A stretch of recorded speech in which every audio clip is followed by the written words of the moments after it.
We're back with Rick Berman. He is president of the PR firm Berman & Company, as well as the founder of a great number of pro-business nonprofit organizations. Mr. Berman, thanks for sticking with us.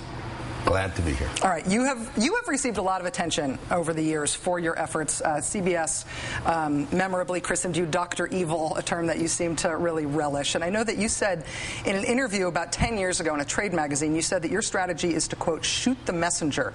We've got to attack their credibility as spokespersons. Right. Was that your intent? Was that the strategy behind RottenAcorn.com, to go after them as the messengers for raising the minimum wage and the other kinds of things they worked on?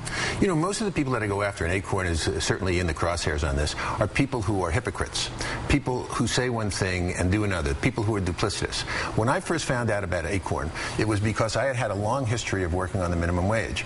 And against raising the minimum wage. Against raising the minimum wage, which is a position that's consistent all the time. Whenever they do these surveys, 75 to 80% of economists in this country say that raising the minimum wage is no longer a good anti-poverty measure.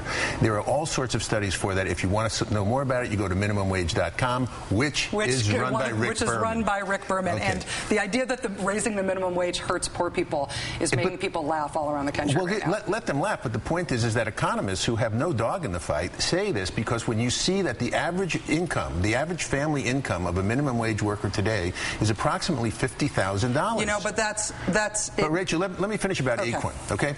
It's important. The reason I got involved with Acorn is that I saw that Acorn had filed a brief in the California Court of Appeals saying that they wanted to pay their own employees less than the minimum wage. They wanted to be exempted from the minimum wage. And one of their arguments was that they wouldn't be able to hire as many workers as if they raised the minimum wage on them.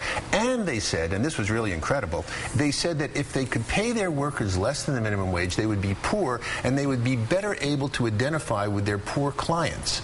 Now, the judge threw the case out, said that this was the most hypocritical thing he had ever seen. And this was an appellate court brief. This was not some local person. Who funded your website again, RottenAcorn.com? Who gave you the money for that? I did it.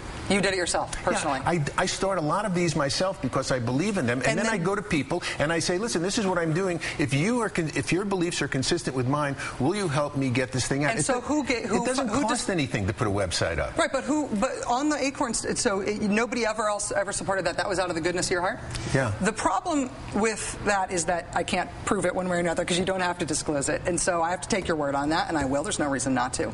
But in general, your strategy is not to say, I, Rick Berman, am being paid to tell you that the efforts to stop you from eating fish or stop eating trans fats or stop smoking cigarettes, whatever they are, I'm being paid to tell you that these things are a bad idea. I don't do things that I don't believe. Okay, but you are being paid to say them as well by people who have a vested interest in what you are arguing, and you don't argue from the truth of it, the fact that you're being paid for it. You argue that the people who advocate against cigarette smoking, the people who advocate for raising the minimum wage, you advocate that they're bad people and can't be trusted. You're against Mothers Against Drunk Driving. You're against PETA. You're against Acorn. Wrong. Listen, you're shooting the messenger. You said it's your own strategy. The woman who started Mothers Against Drunk Driving came to work for me because she believed that the MAD organization had been hijacked. She left in a bad way from the organization. Because she had been hounded for doing it. That's why. But the point is that she agreed with me, and there are lots of people, traffic safety people, who agree that MAD used to be against drunk driving. I was the only consultant to MAD, the only corporate consultant to MAD. I was trying to do something about drunk driving. The organization was consistent with our views, but then they went about trying to go after any drinking and driving. So now they're trying to put breathalyzers in all cars as original equipment. Restaurants and bars and other industries that sell alcohol and are worried about it.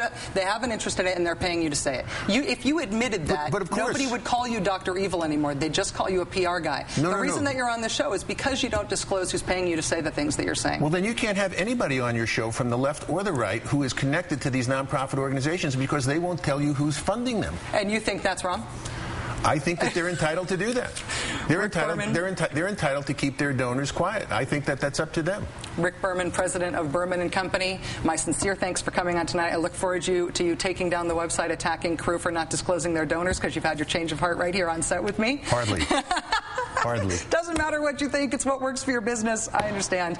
I hope that you'll come back. I hope you felt you were treated fairly. I was, and I would look forward to coming back. Thank you.